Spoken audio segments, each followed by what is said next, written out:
Live from the District of Columbia, you're listening to the Black Fundraisers Podcast, a weekly podcast that celebrates, inspires, and equips Black fundraisers to excel and positively impact Black communities.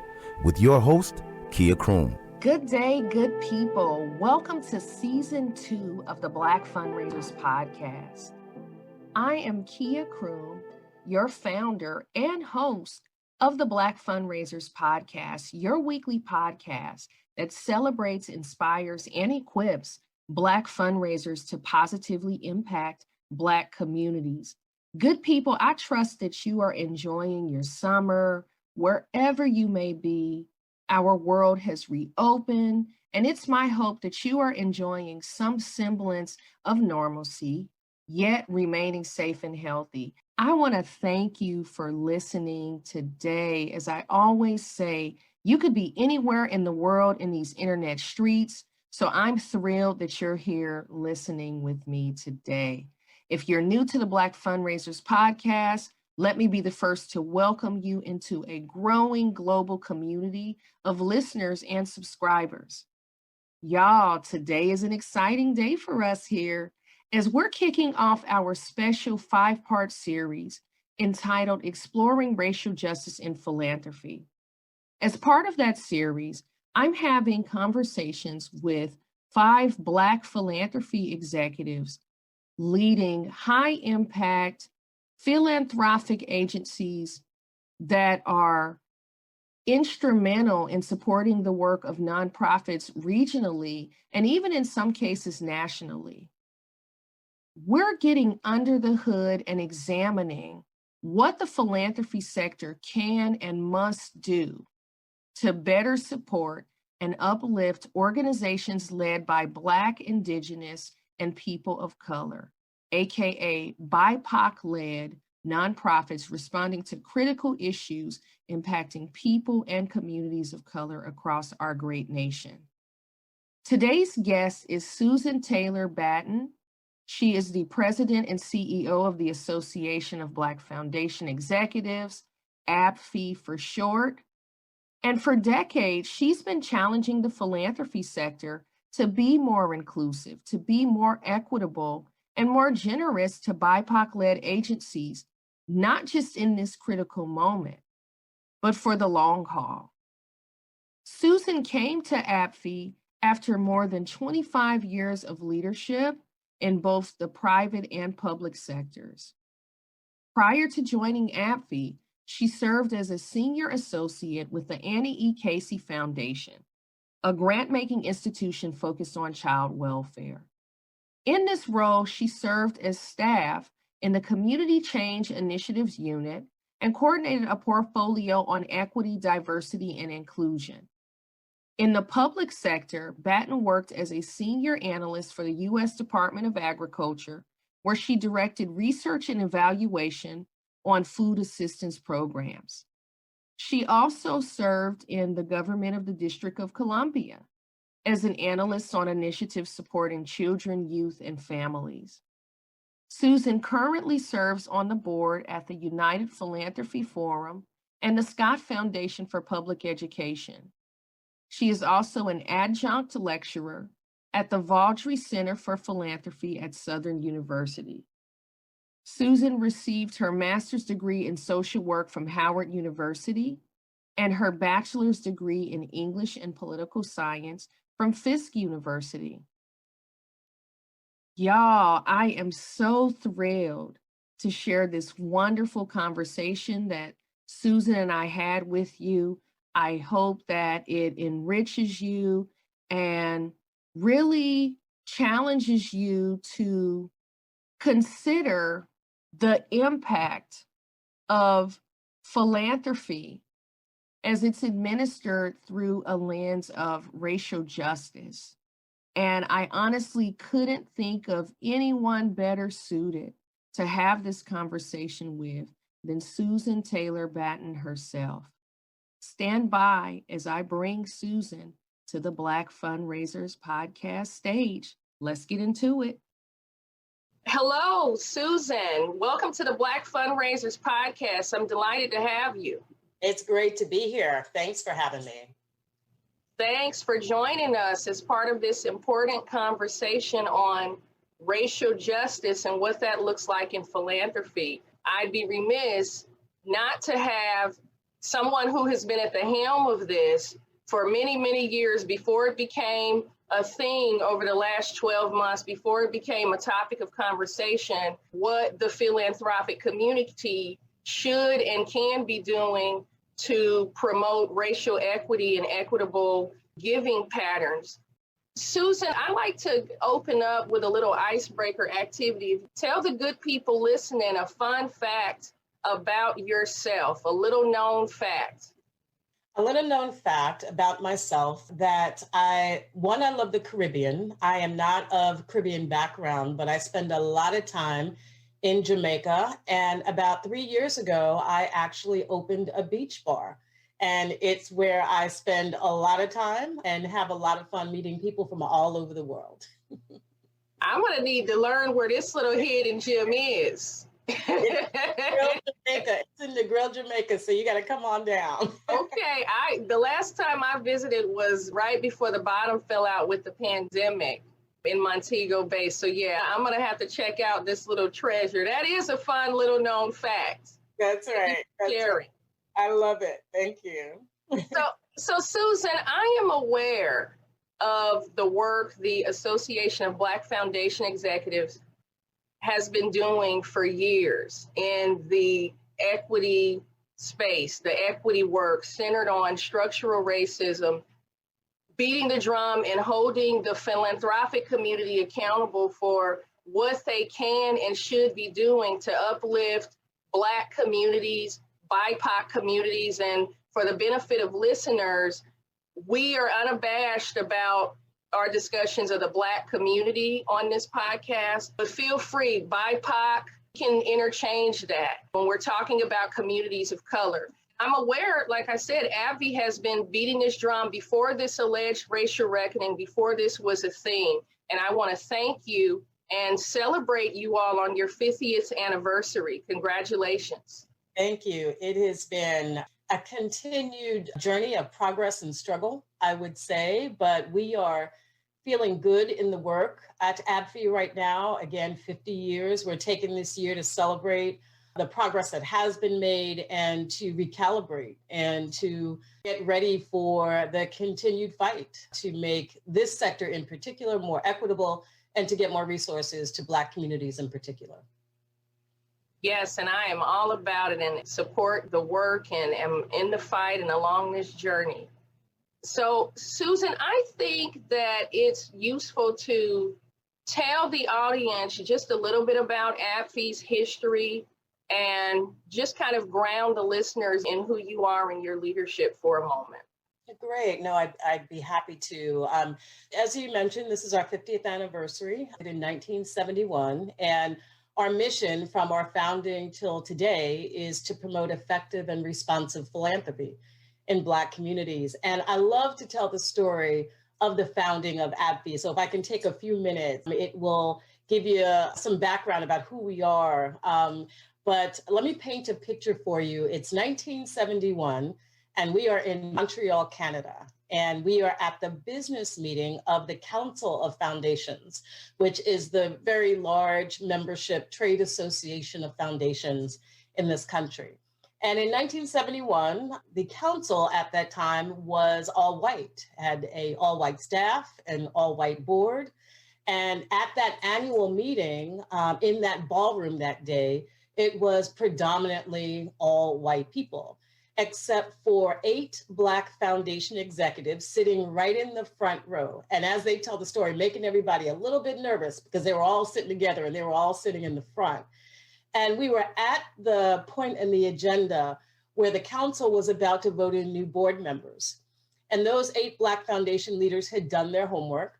They knew that the bylaws of the council allowed for nominations from the floor.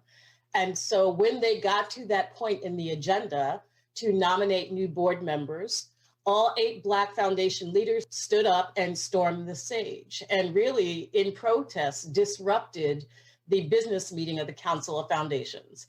And after a little bit of confusion and they shut down the meeting, the story is that they were able to get 2 Black foundation leaders voted on to the board of the Council of Foundations at that time. And that was the founding of our organization. It really was founded out of protest and disruption at the council meeting in Montreal, Canada. And as I said, our mission from the founding has been to promote effective and responsive philanthropy in Black communities.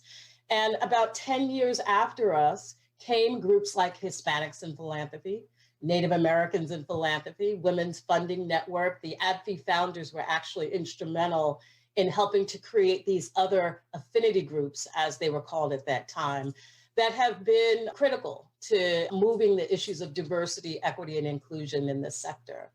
And I became affiliated with ABFE while I was at the Annie E. Casey Foundation. I was there for 9 years. Great institution that does really important work on children's issues in this country. And I was tasked with helping that foundation move work on racial equity and racial justice. And if it wasn't for, at that moment, this was probably in 2004, getting a fellowship from ABFE, it's our Connecting Leaders Fellowship program that still exists today, I would have struggled mightily in turning that big foundation around on these issues. So I was affiliated with the organization through my work at an institution and reaped the benefits and value of a network like ABFE. And it was why when the position opened up 12 years ago as CEO and president, I jumped at the opportunity and I've been there ever since. So a couple of quick things I got to unpack with you. I love that story. Thank you for sharing that. It gave me a gut punch as you were sharing that story, because in disrupting and having that courage to do that, and the fact that you said that those founding members had done their homework, they knew the landscape, and they knew when to seize this opportunity. And we have, over the last 12 months, you've been doing this work for years.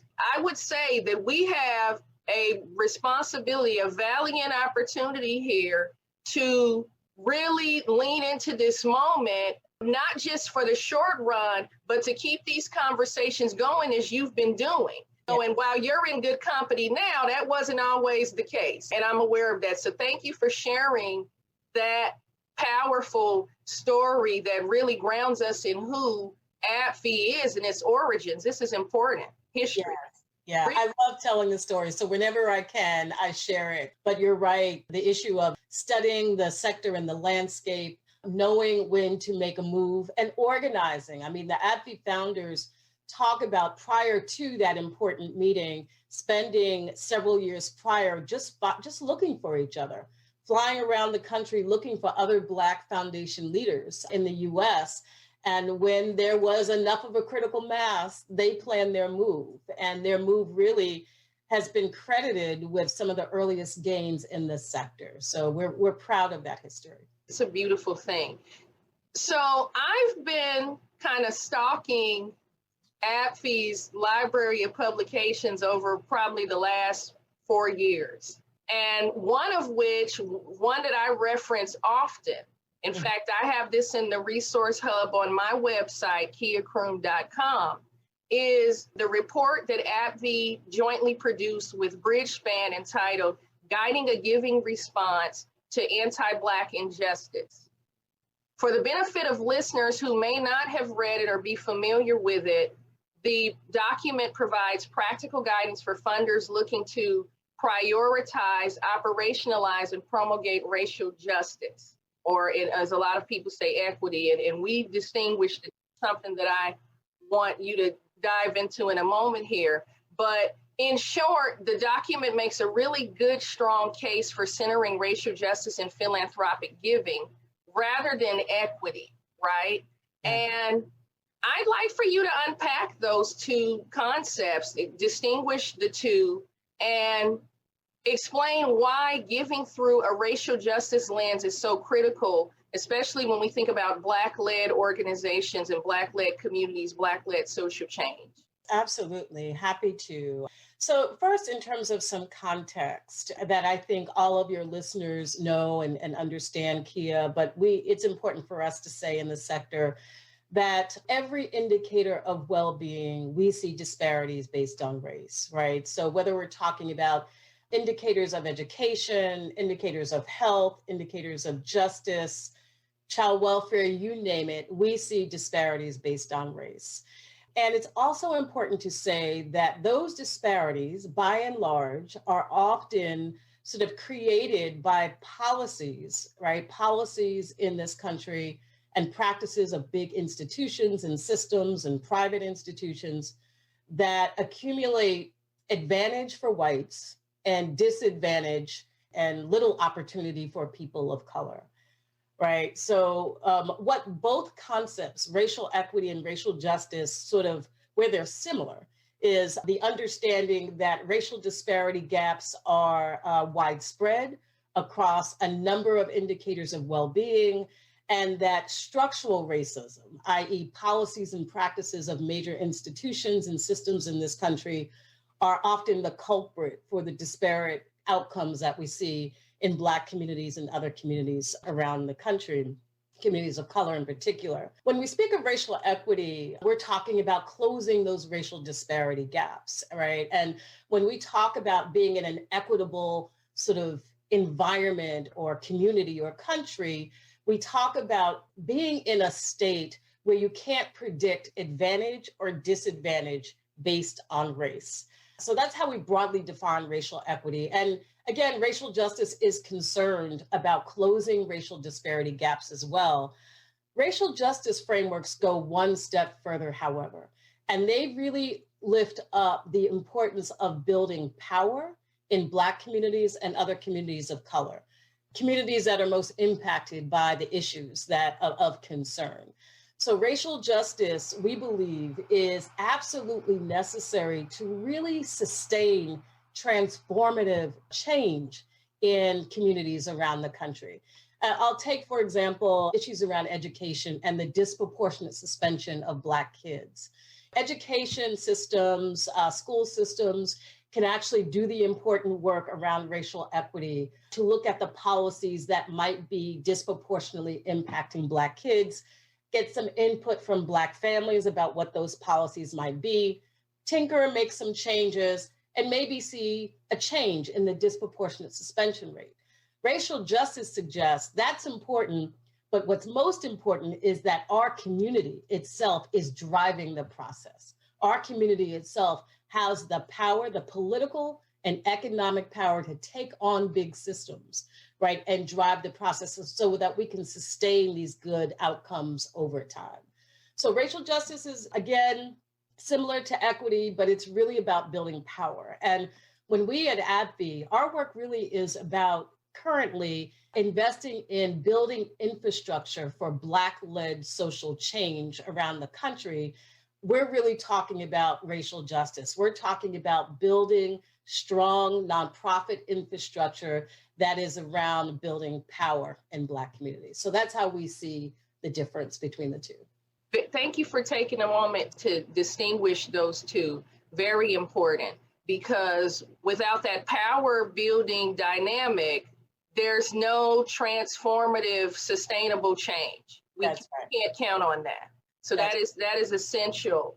And again, I commend ABFE because this is not a new message. This isn't novel.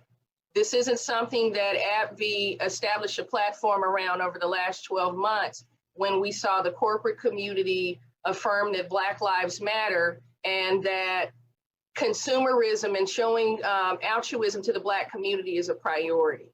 Yes. I appreciate it. Yeah. Susan, we know that DEI and racial equity are trending. We've talked about this. Mm-hmm. And I'm curious, do you believe there's been progress made or progress in the works when you think about diversity in the philanthropy sector? Mm-hmm. Or when you think about the policies and practices that inform how and where funders are directing their investments? If you feel as though there has been some progress made, is that progress sustainable?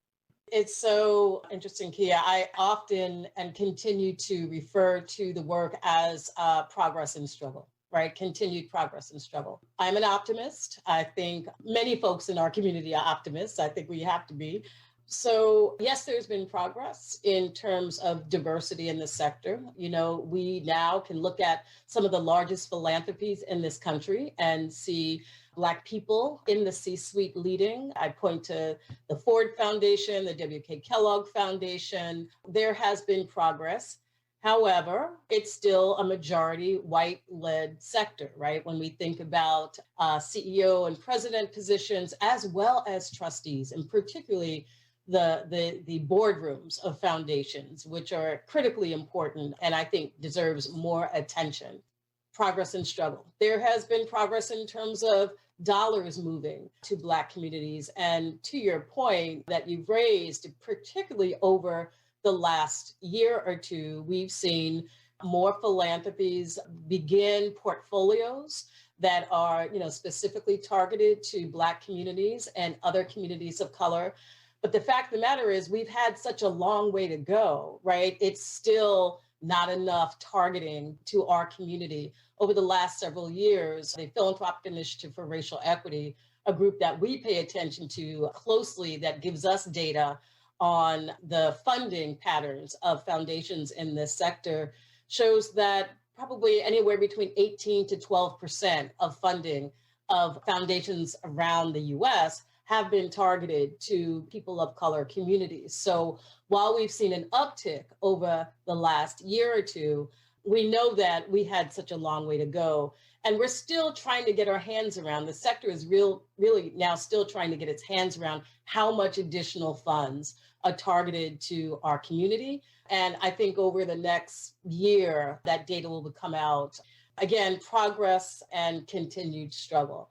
I do think, though, as I mentioned, I'm an optimist. The work that's happening now will continue and will be sustained over time because, Kia, of groups like ABFE, because of groups like Hispanics in Philanthropy, Native Americans in Philanthropy, the Neighborhood Funders Group.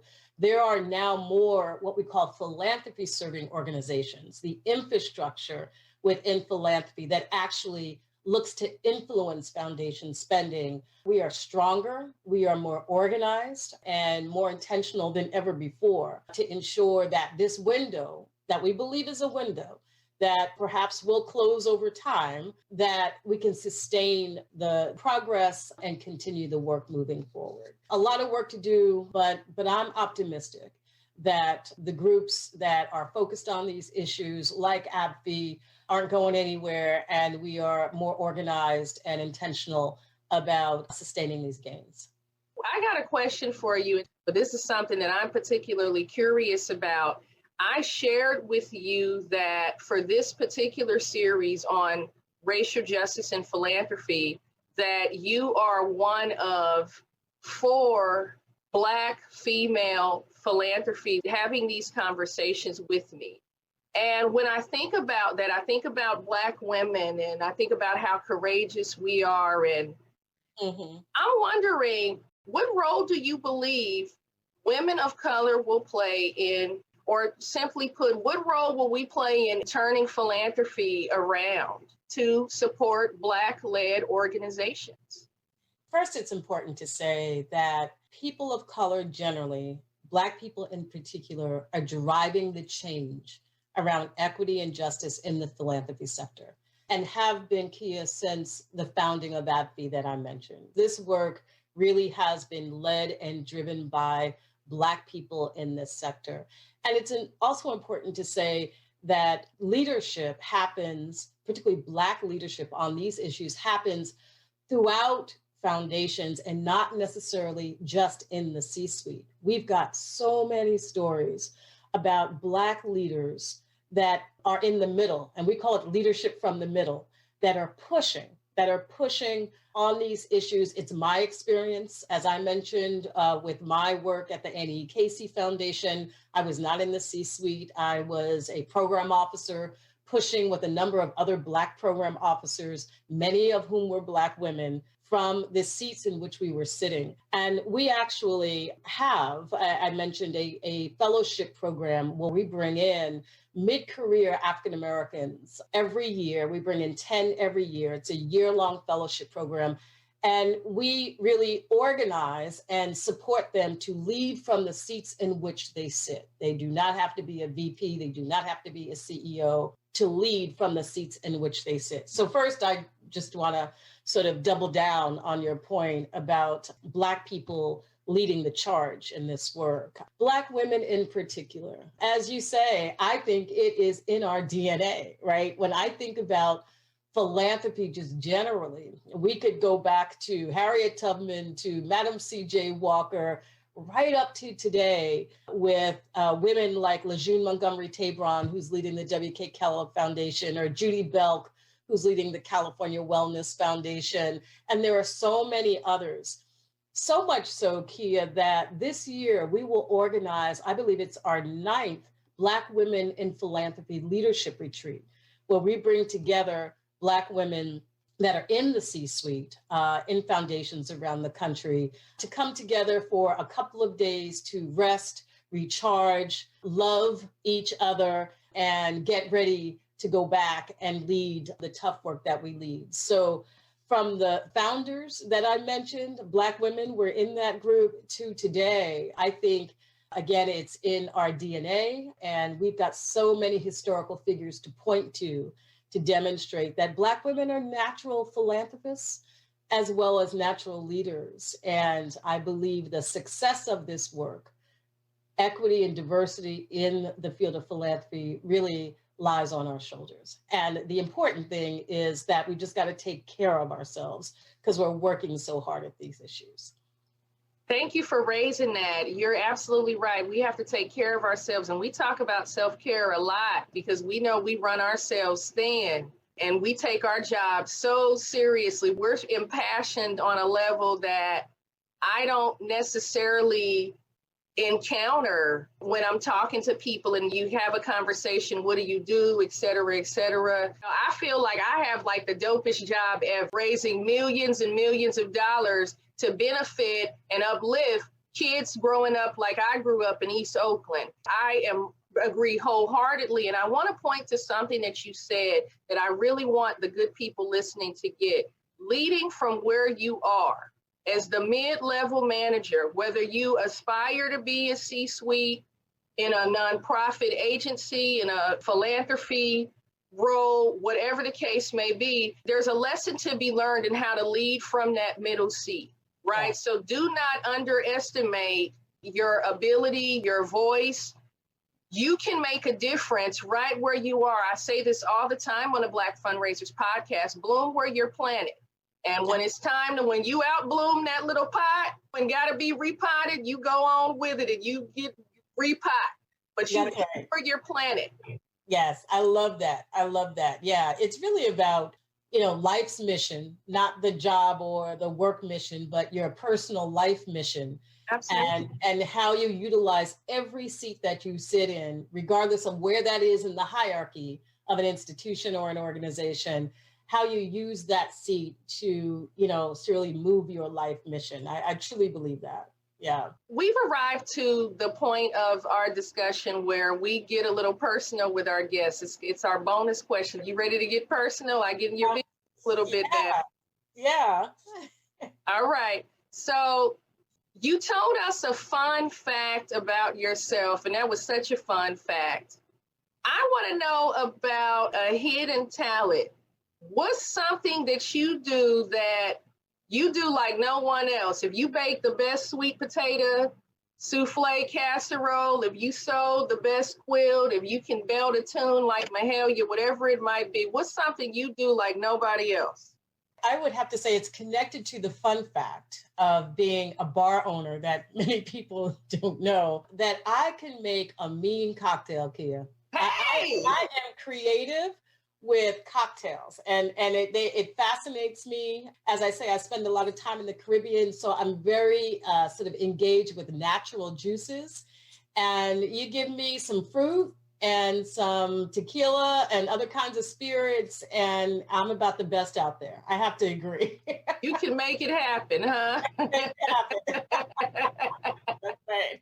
Oh, goodness. I got to share this before we move on. When I went to Negril in December 2019, Montego Bay and Negril, you know how the folks kick it there. You can pull up to somebody might have a little, I don't know what you would call it, like a little bar set up in their home, what have you.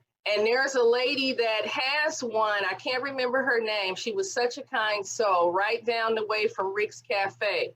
She made me quite the little cocktail with some of the sorrel tea, and one of my biases came out as soon as I sat down in the chair, because I tell folks, we all do have our little bias moments. And I remember thinking, I hope she has some Ciroc or some Patron or something. And she opened that little, she opened that little curio, and she had everything my heart might have desired, and made me a fine cocktail with some sorrel tea and some vodka. And I was happy as a lark.